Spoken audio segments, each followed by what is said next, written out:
Hello, welcome to Knitting in Switzerland. This is the third episode and I'm coming from you from Central Switzerland. I'm Inke and I'm Dutch and I'm living here with my family, my two girls and my husband, and we enjoy life here in Switzerland. But what I enjoy most is everything related to yarn. I love having yarn, I love buying yarn, I love collecting yarn, I love doing things with yarn, I love knitting, I love crochet, but I also love to inspire others to do something with yarn. So I always say a social knitter. I prefer to knit, well, I love knitting on my own, but I also love maybe even more knitting with other people and inspiring and getting inspired by other people with their activities, what they do with their yarn. This is the third episode and I'm trying out a little different setup here. This is my another wall in my office, and this is my happy wall, my colorful wall. In that sense, the paintings are colorful. Obviously the wall itself is still white. I have plans of changing it and I bought even the paint to do so, but so far it didn't come to that point yet, because I prefer knitting instead of painting walls in the house. I want to show you a couple of the items that I finished. You see already here my little new friend, and I will talk a little bit also about the background here, the images that you see, and later on I will talk about the items that I'm currently working on and other things that come up about knitting, yarn related things, or just live things living in Switzerland. I'm wondering, by the way, do you like these introduction shots of, most of them are made during my hikes that I do here in the environment, in the neighborhood. Last Sunday it was a really nice sunny day. We had a lot of rain and dark and grey days, which I obviously also like because those are the best days for knitting, right? And now again it's raining and grey outside. But Sunday was a good day in that sense. It was sunny and it was a great day to go for a little hike. Just literally from our front door I walked up the hill and I had these lovely views and I met these lovely animals. And yeah, just being on your own for an hour in the nature like that really gives you a lot of new energy, and afterwards you feel really good and sitting still and knitting because you knew you did your exercise already. But yeah, so I hope you like those shots, and also at the end of the video I will put in another few shots of nature here where I'm hiking and walking. I keep on looking to this little new red friend. As you might have, well, I've said in the previous episode as well, and if you follow me on Instagram you might have seen as well that my youngest daughter turned 4 last week, and she loves handmade things. She's really worth knitting for because she really enjoys getting knitted and crocheted items. So this is a little rabbit that I crocheted for her. She has a little brown rabbit which she has in her bed like since she was born, and she really loves it. He's called simply Rabbit in Dutch. And she said to me, because her favorite color is red, or one of her favorite colors is red, she said, oh, I would love to have a red rabbit. And then once I was on a knitting cruise, and there we got a goodie bag, and there was this thick velvet yarn in there. This is another color obviously, but this was the yarn. It's a durable velvet 100% polyester yarn, something I would never use for knitting like garments with or something, but for crocheting animals this is perfect. And there was a little free pattern at the website of Durable for this rabbit, and you use almost one skein to make the full rabbit. So I thought, well, that's cute that I can do. And this was a very quick crochet animal because it's crocheted in, oh, what was the size of my needle? I think 6 or something. So it went really, really quick. In the end, most of the work is in the end always sewing together the different parts, and I don't really like that doing that, but obviously I wanted to finish it before her birthday, so I did, and she's really happy with it, and she's sleeping with him like every night, and he's with her all the time. She's in nursery now, so then he has to stay home, and I could grab him quickly to show you our new little friend. He's really soft. It's yeah, and of course this is washable because it's polyester. You can wash it, and I just filled it up with normal filling, so we can wash this in the washing machine, which is always good for toys. So that's number 1 of my finished items. He's called Koosje Konijn. Koosje is his name, and Konijn means rabbit in Dutch. So that's Koosje. The other thing she wanted for her birthday were new socks. She wears knitted socks in bed already for a long time, so every night she wears them. She loves the feel of it. My other daughter as well, by the way, but the little one as well. And again, she said to me, and I told you this last time as well, she wanted socks and they needed to be pink, orange and red. So I grabbed all my leftover yarns, sock yarns, little bits and pieces in those colors, and I knitted her this pair of socks. I will put in a nice picture because she's been wearing them almost like full time the last couple of days, and you can see it's already a little bit dirty. Because not everywhere the floor is as so she wears them at night, but in the morning when she wakes up she's still in her pajamas. She keeps on wearing them, so she walks with them around the house. So I saw already like they're getting a little bit dirty there, but on the photo they were brand new and they look good. I used the pattern of Stephen West, the painted brick socks. Is that the right? Oh, I always forget the name of this pattern. I'm mixing up words then, but I think it's painted brick socks. Otherwise, I will correct in the text below. So it's a nice pattern where you use one color, main color. This pink was actually a leftover of my own socks that I made in July during the Stephen West Mystery Sock Along. There we used 2 colors in that sock along to make those socks, and I had leftover from my pink, and this was more than enough to use as a main color for these children's socks. So this is the pink is Bien Aimee Sock yarn in a pink color, and all the little, these were all minis I still had from advent calendars and other. Yeah, or when I was just buying, they're all hand-dyed. Most of them are hand-dyed. Well, all of them are hand-dyed by Dutch dyers. Most of them come from Wool met Verve, from Sylvia.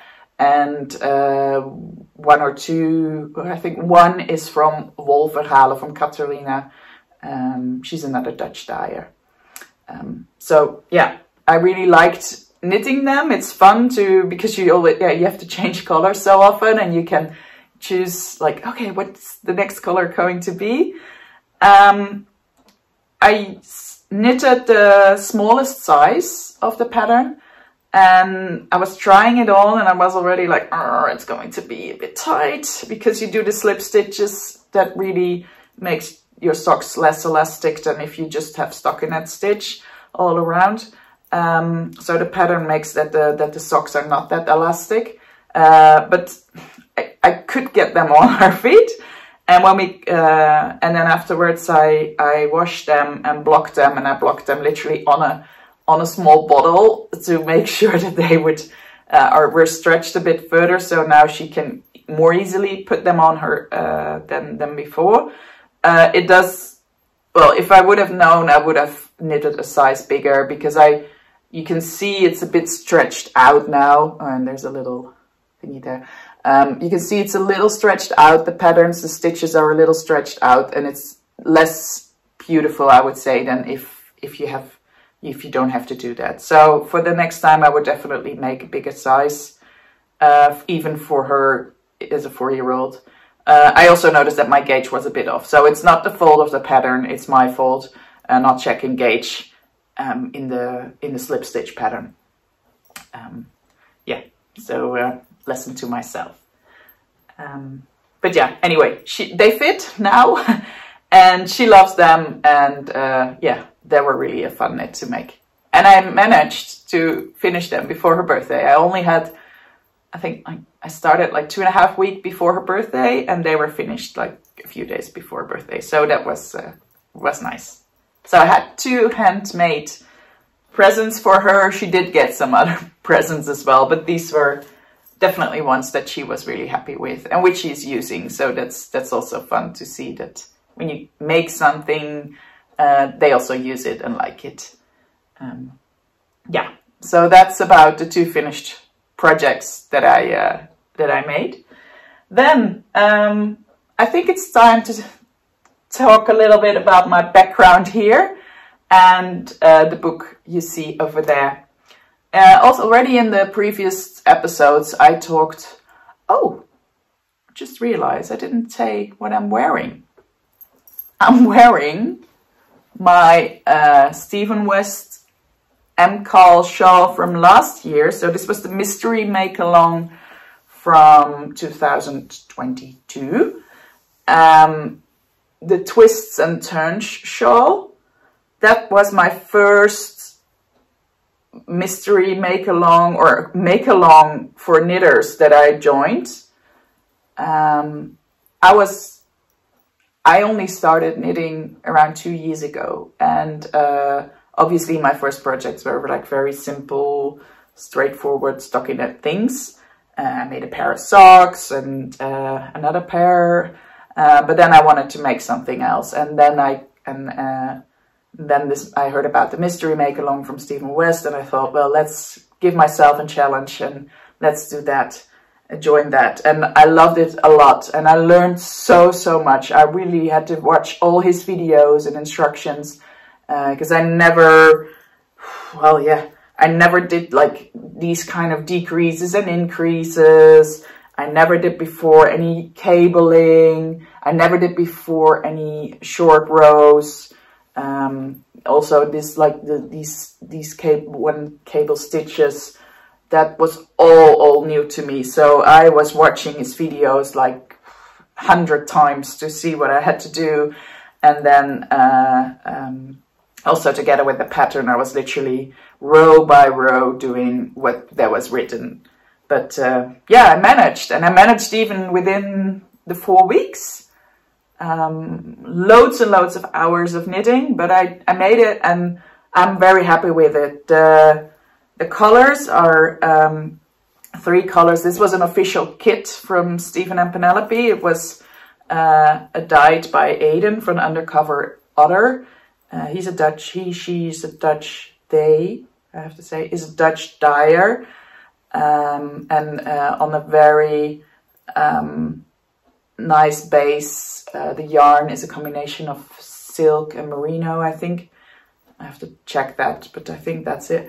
And then in 3 colors, 3 green colors, that a grayish green, and then a darker green and a lighter green, and I really think they go very well together. So that's the good thing of this weather. When it's colder and raining, grey, I can wear scarves again. So yeah, and I like wearing this one because of its shape. It's like the round shape, which really goes well around the neck easily. And yeah, it's just a nice cozy feel to have that on. Yeah, so back to the wall. I talked already about my yarn bombing projects in the previous episodes, but I will go a bit further into that now. Also because we have another big yarn bombing project coming up. I'm organizing that together with my friend and neighbor, Fiona, and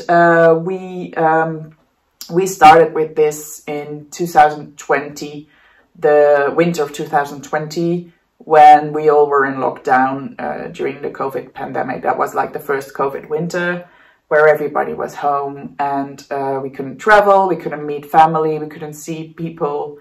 And that's the period in which we came up with the idea to do something with and for the community, the local community where we are.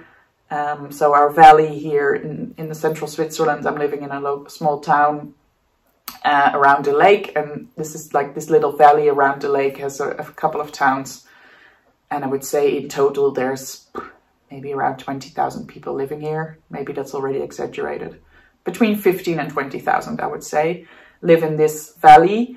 And we thought it would be nice to do for this community something with the community. And we came up with these yarn bombing projects that everybody can knit or crochet pieces, and we will organize that they all come together, and then with all these pieces we will decorate public elements, so mostly trees, but also fences and other objects like little benches or things. And we did that the first time so as I said, winter 2020. So in spring 21 we installed our first project installation that was like over 60 trees and 60 meters of fence and a lot of other, well, a bench and other objects. And we let it out there to show everybody, so everybody can visit it. It's in a public area, it's in the local park at the waterfront. And we left it there for 6 weeks, and there were so many thousands and thousands of visitors coming. And yeah, these are pictures, drawings, I have to say, drawings from a local artist who was, we didn't know, but she was one of the visitors. She came to look at the installation, and she was so amazed with it that she decided to make some drawings from what she saw. And she's originally from Brazil, and she said later to me when I met her, she said, "Oh, I love colors, and this was just so nice to have all these colors in a park, and I couldn't resist myself. I had to paint them." So when I knew she painted them, she shared them on her Instagram, and that's how I figured out that she made these paintings. And then obviously I couldn't resist buying them from her, because these are like great memories for me as well. Of this project, because after 6 weeks or 8 weeks we took away everything again. We took all the items down, and we washed them, and we used them to, yeah, we recycled them. So we made new items with the pieces, so that the yarn and everything would not be thrown away, but that we really were making new items so they will get a new life. And for example, I have here a bag, which is a bag that we made from pieces from these yarn bombs. And I'm using this bag like daily. This is my knitting bag. When I'm taking my knitting somewhere, it's always in this bag. And this is very, I mean, we did very simple. These are just these how do you call it in English? Jute bags. You can buy them, a lot of supermarkets have them, and we just stitched the parts that were before on a tree and on a fence. So we washed them, and then we stitched them on the bag by hand. And we have many of these bags, and also other like smaller bags, like this is another project bag of mine. 2 little squares that were on a tree once, and now they are my little project bag. And this one I showed already last time is another example of what we did with one of the squares, a really nice beautiful square. This was knitted by a 16-year-old girl here in town. Her favorite animal is an owl, and this was on a fence as well, and now we put it on the bag, and this is another project bag of mine. These are all items we made with it. A couple of them we kept ourselves, of course, to use, like me, but most of them we sold. And with the money that we got from selling these items, were able to buy new yarn for new projects, new yarn bombing projects. And secondly, also with the money we had left over, we supported some local charities, also like working here in the valley. So the money stayed in the community, let's say. I made, for me and my colleague then, for Fiona, I made this photo album from the first project, and on the front page you see this tree that was really covered, and all these squares were made in Australia.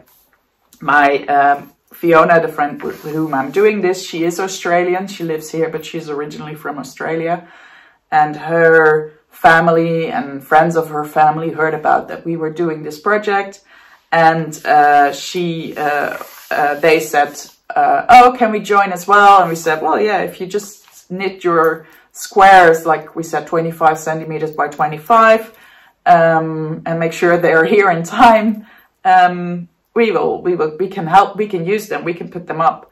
And so I think her mother-in-law was in a book club, and instead of reading books, they now all of a sudden changed into a knitting group and knitting squares, and there were like all different people in Australia who were knitting and crocheting for us.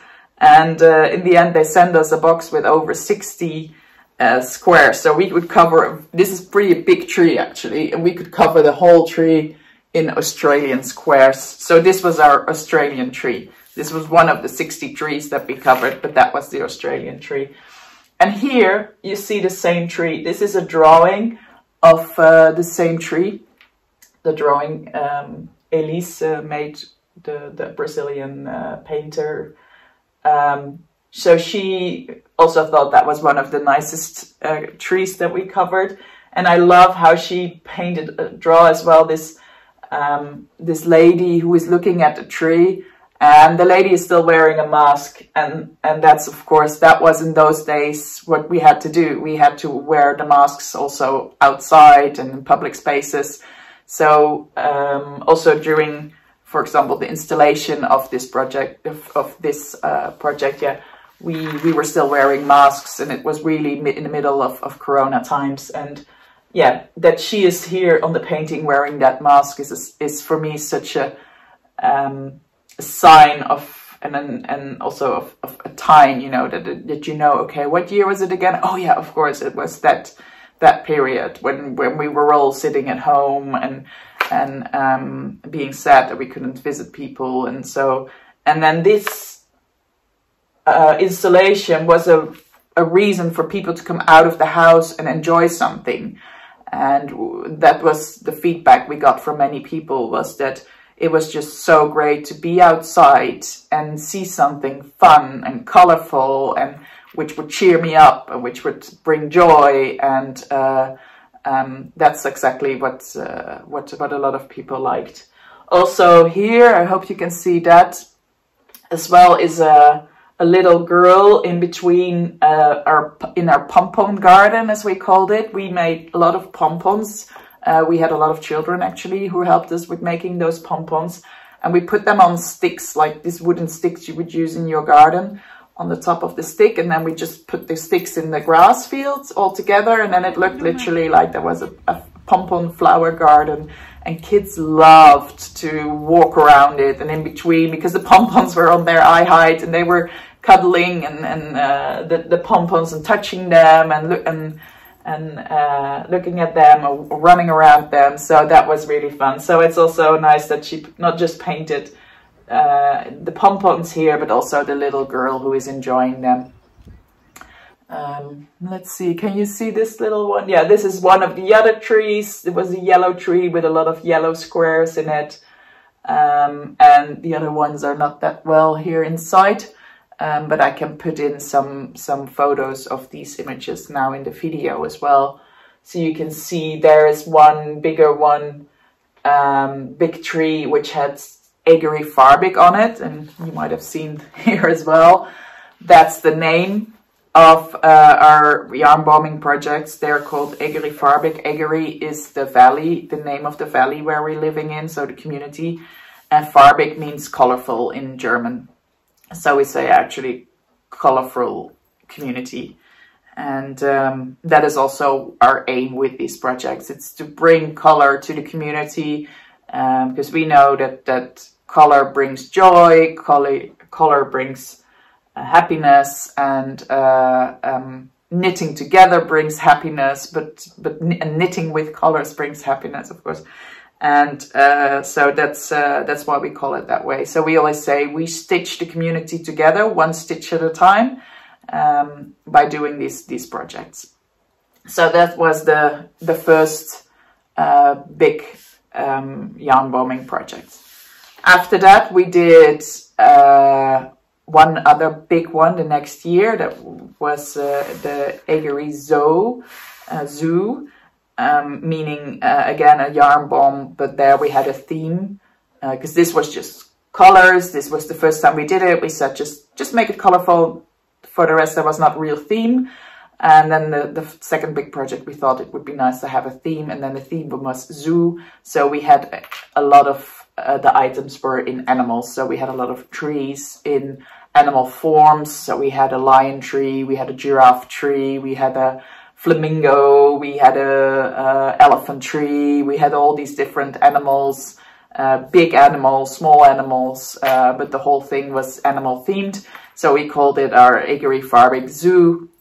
That was also big in the media, that all of a sudden our valley had a zoo. We never had one before.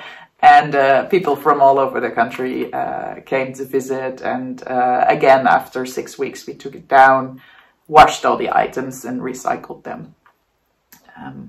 Yeah, so that was the last couple of years that we did that. And then in between, we did some smaller yarn bombing projects for like one tree for a special occasion here in the town.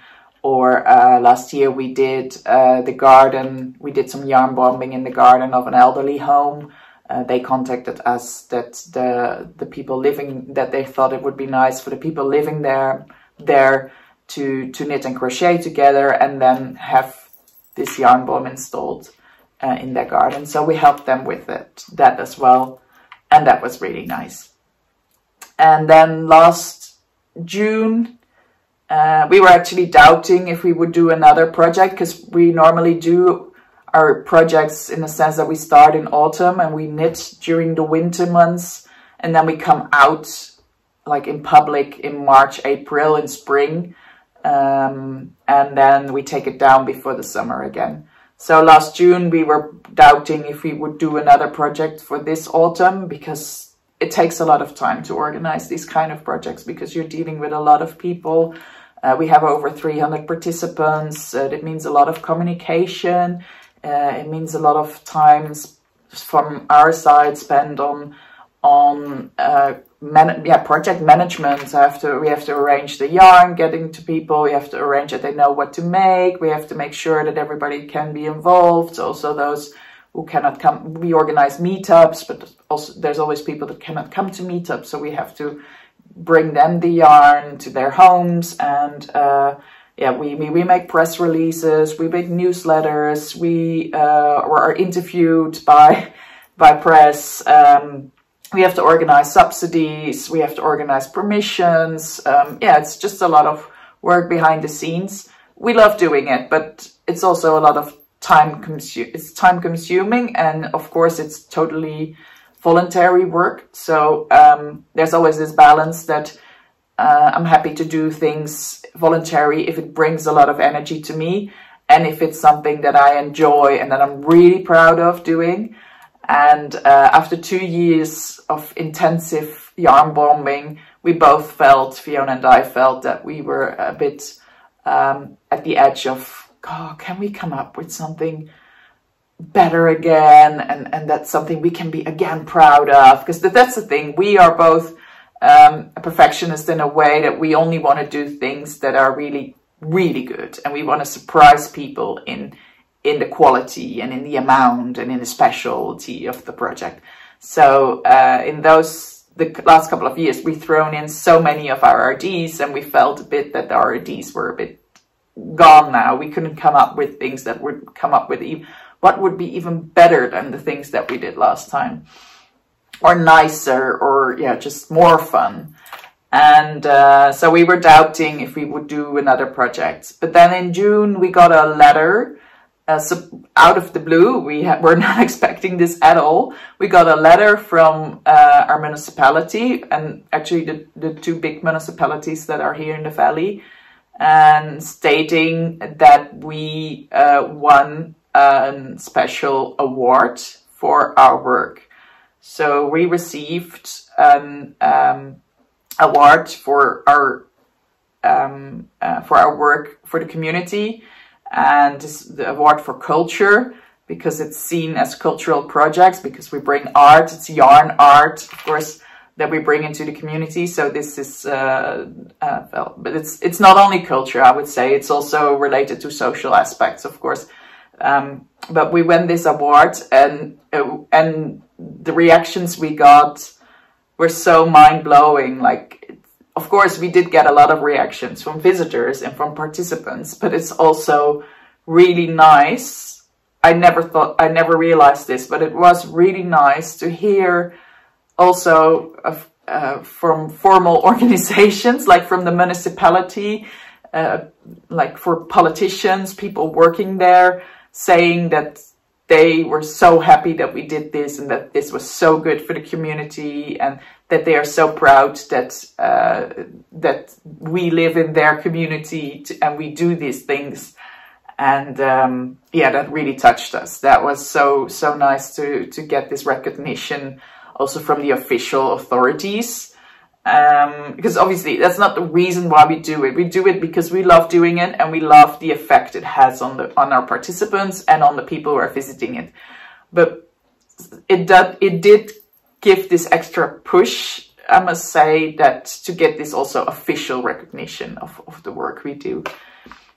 And yeah, so then after that we sat together and we thought, okay, we do have to come up. We have to continue this. We do have to come up with another great idea and project, because it looks like everybody really enjoys it and everybody is really happy with this. And yeah, it would be great to continue. So we walked around town in September and we were like, oh, what should we do? What should we do this time what should we decorate? And we knew it needed to be something with yarn and yarn bombing, but what will be yarn bomb? And we were walking around in town, and one of the things I said was, I'm done with trees. We covered more than 200 trees in the last years. That's enough for me. I know I can dream how I have to measure a tree and make sure that the tree jacket fits, and then sew it together on the tree. And I've done that so many times now that I kind of fed up with that. So I thought I want to cover something else, not a tree anymore. And so we were looking in town, and we were looking at, for example, we have a little river. We were looking at bridges. So could we cover a bridge? Or yeah, there's some other objects or art objects in the town. So can we cover one of those? And we're like, And when we were walking around in the town, we saw that a lot of the buildings, the older buildings, actually have all these the facades. So the walls of the building are all made with small, either square or half round, and it's called shingles. So they're little squares of originally they're from wood, but nowadays also from other materials, and they just put on the wall like bricks, I would say, and they fall over each other. And then that's like the traditional way of how they constructed houses here. And we thought, oh, that's actually, it looks like little pieces of yarn. Could we do something with that? So that we will knit or crochet shingles. And then we ran into this very nice, but then we were okay, what are we going to cover then with shingles? And then we ran into this really old, nice house I would say in the middle of the center of the town. And we looked at it, and it was gorgeous with these old wooden shingles, but they were so old that due to weather impact, the wood was almost, became so thin that Fiona was saying, it looks like feathers. The wood was so, of the shingles was so thin. It looked like feathers, and we were like, wow. We said, well, imagine if we could cover up this building in colorful shingles that we crochet and knit. Wouldn't that be great? And then the idea was born. And luckily I knew the family who was owning that house, so we contacted them and we asked them, or we said, okay, we have this idea. Would you allow us to wrap your house in knitted and crocheted shingles? And luckily they were very enthusiastic right away. And yeah, we had to arrange a lot of things, also for permissions and things. So we went to the municipality to organize that, and we're still in that process, but I'm sure I can tell you now, we will get to the point that everything will be fine and we can work and we can cover this house.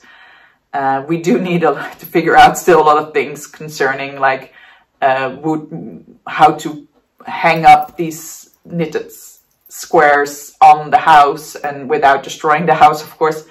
And so we will have meetups with wood experts and construction experts.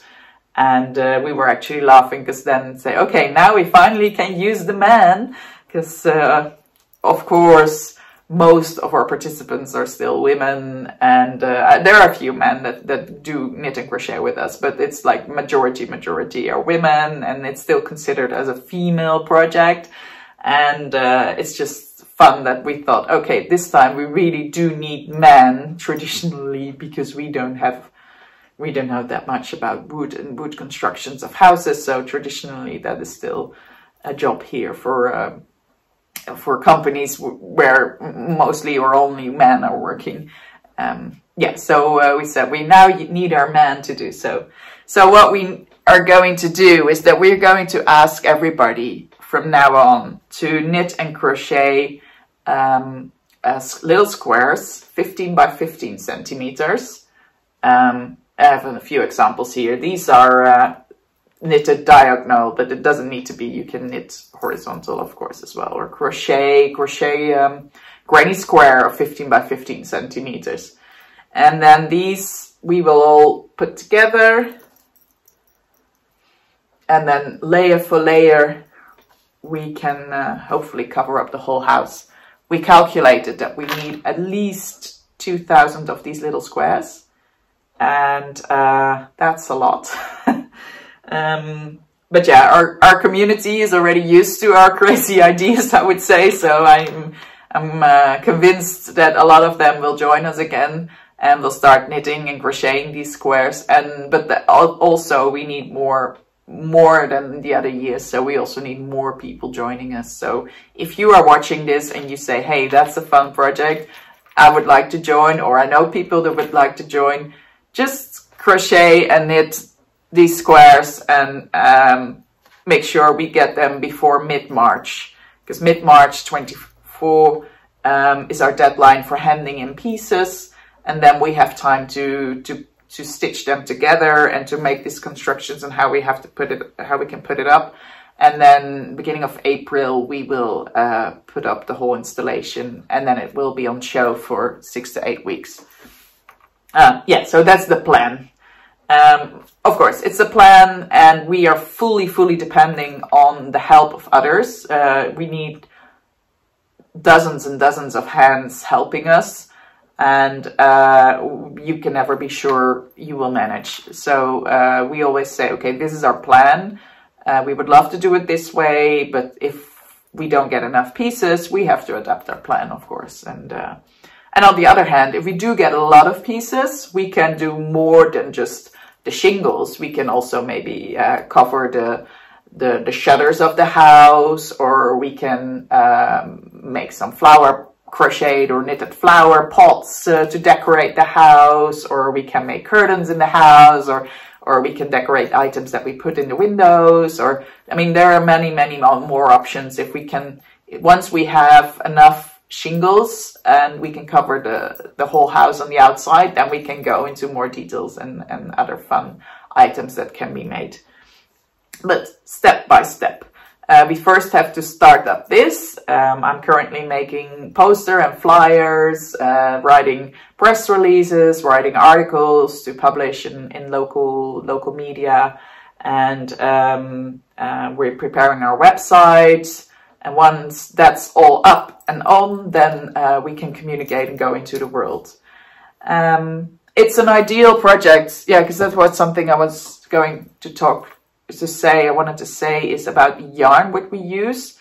For this, these yarn bombing projects are ideal for leftover yarns, of course.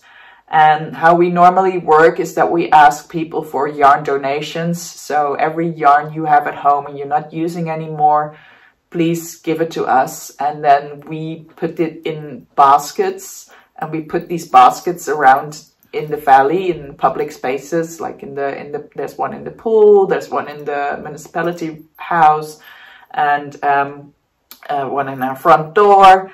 And people can grab yarn there, so you don't need to buy yarn, you can just grab yarn there. We also have needles there, so if you don't have needles at home, you can even take those. And then there's always a next basket next to it, which is empty, which says drop off. So that's to drop off your finished pieces. So once you have squares finished, you can drop them off in these baskets.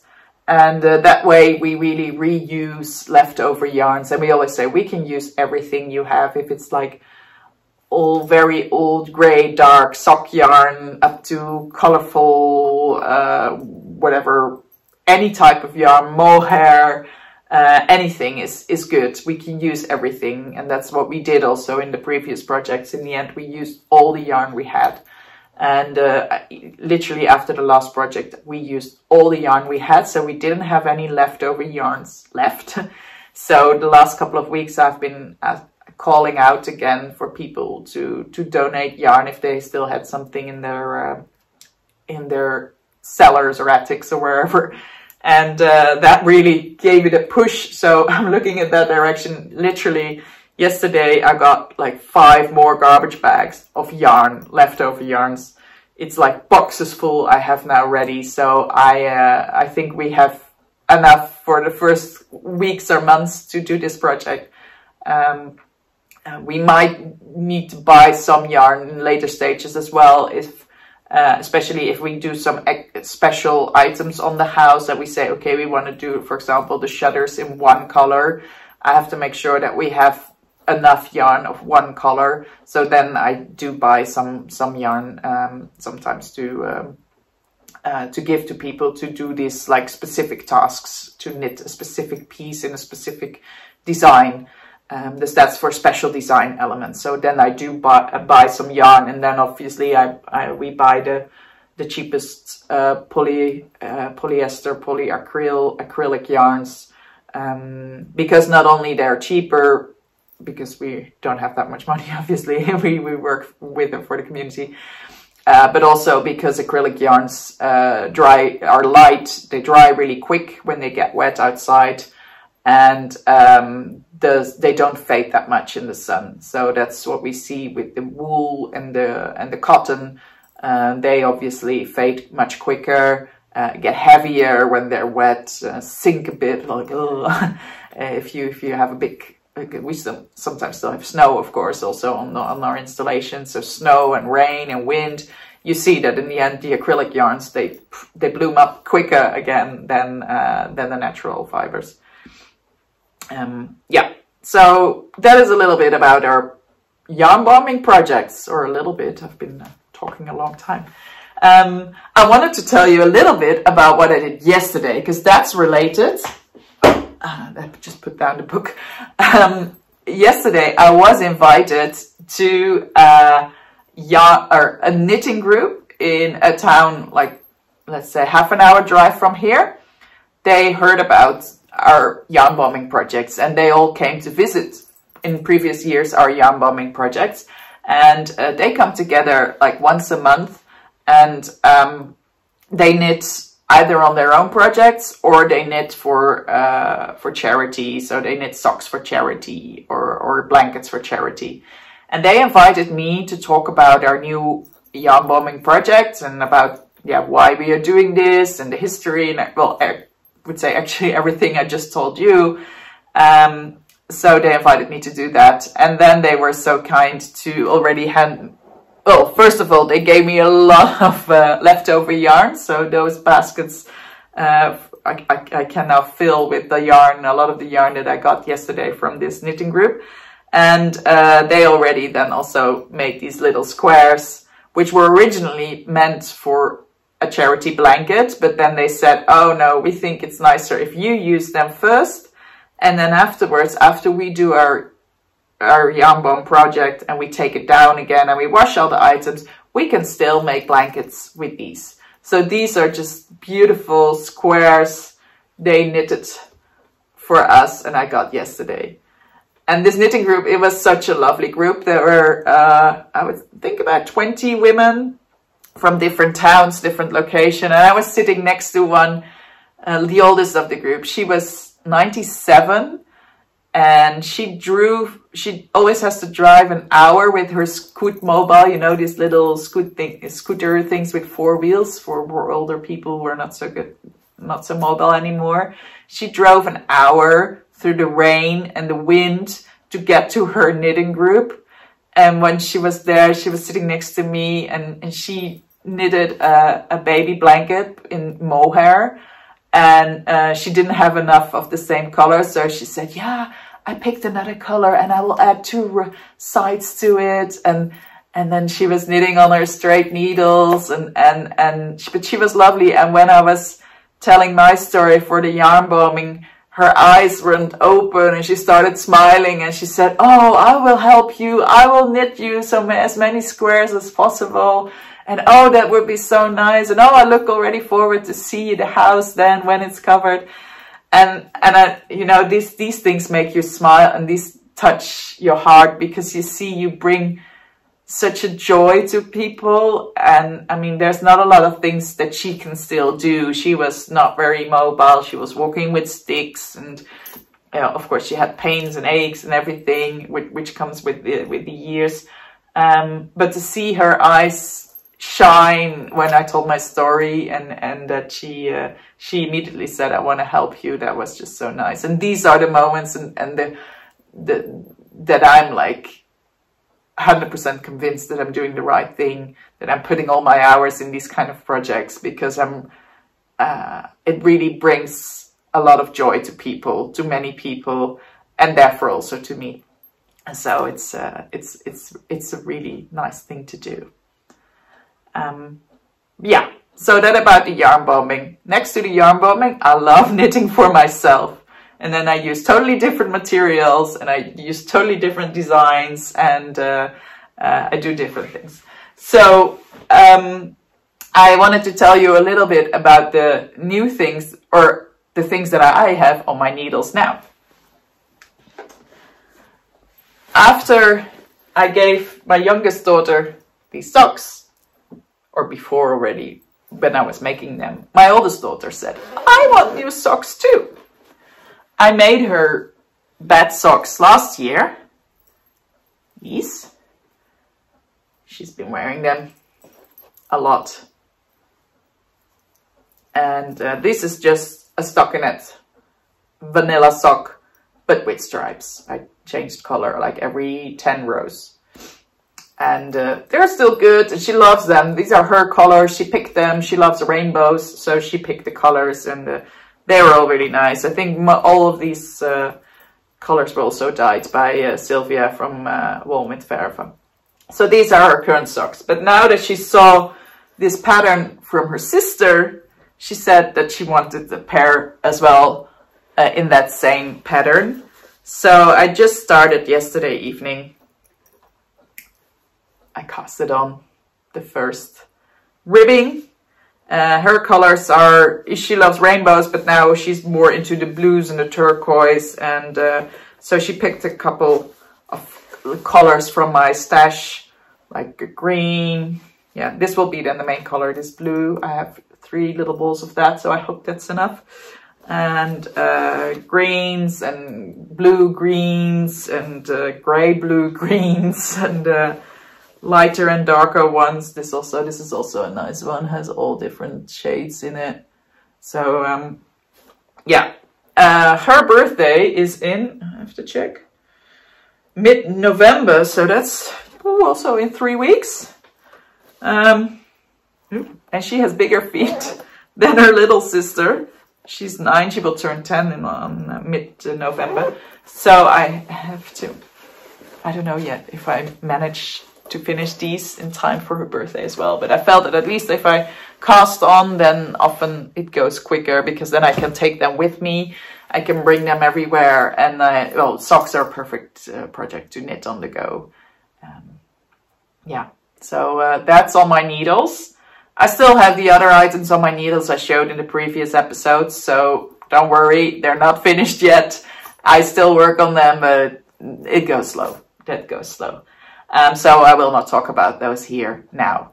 I do want to show you a little acquisition that I did, because I was in the Netherlands last week. We had our autumn holidays, and we visited some family and friends in the Netherlands. And I went to the town where I was born. I only lived there the first 3-4 months of my life, and after that I never lived there, so I don't know this town very well. But my family is originally from that town, and yeah, I felt like I wanted to visit it again. And I've never been to the city center of the town. The town is called Dordrecht, and I never been really in the city center, but I learned that there was a yarn shop in Dordrecht, which was really nice. And I thought, well, this is the reason I need to go now and visit this town. And so I did. So I walked around in the town, and I really felt a lot of energies in my body, like, oh my God, this is historical ground for me. Somehow it really touched me walking around there. And I was there with my father as well, so he was talking about his youth, and he grew up in that town, and he met my mother in there, and he was saying, oh, this is where I always drove, and and this is where we always had our drinks, and this was the bar where we were always going. Oh, and this shop was already there like 60 years ago. And it was really nice to be there with my father and my husband and the kids, and and my mother was there as well. So we were all together. And so then I said to them, okay, I want to go to this yarn shop. Please go somewhere else. Go have a drink, visit other shops, but don't come with me, because I know I don't like it when other people who are not yarn interested are with me in a yarn shop, because they suddenly like, okay, you've seen it now. What are you? Can we go now? You know, this feeling. So I said, no, don't come with me to the yarn shop. I go on my own. You stay somewhere else. Give me an hour, and that's what we did. So I went to this yarn shop called Rebel with a Twist. It's a yarn shop. She just moved to a bigger place where she's now. Before that, she had a really small shop close in her house, I think even.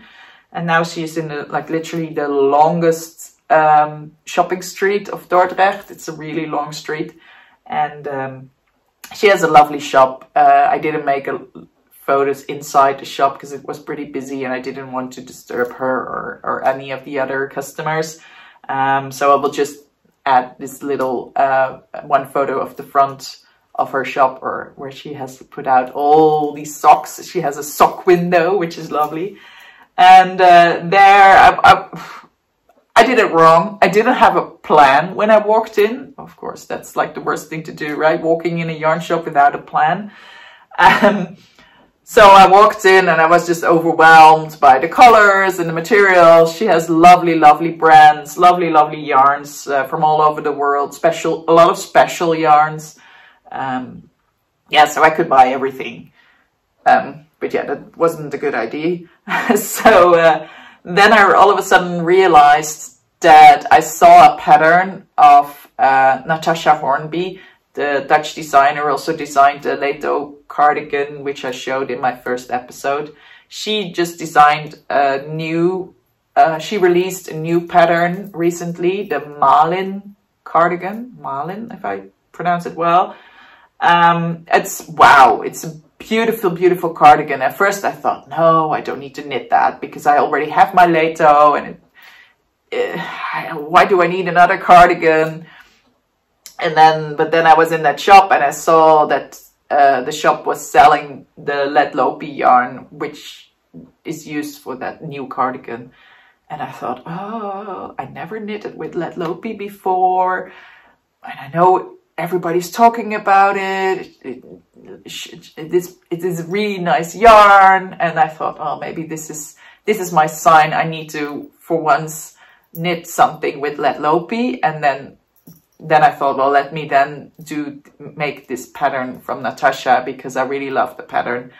And I thought, well, then this is the challenge for me, is to knit something with lead lopi. It's not another cardigan. It's the first cardigan or the first item I knit with lead lopi. That sounded a bit better to me in my mind.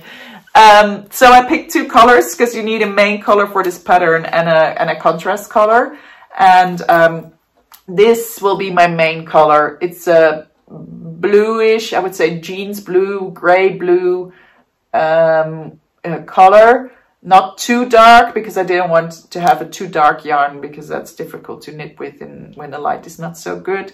But I also wanted to get far away from the light colors, because I knit my lead lopi in this light gray color, and it looks gorgeous. And also the new pattern is, the original from Natasha is knit in a gray color, and it looks gorgeous. But I thought, well, then it might look very much alike, like my later cardigan. So let's go for a dark main color, and then use this light gray for the contrast, as a contrast color.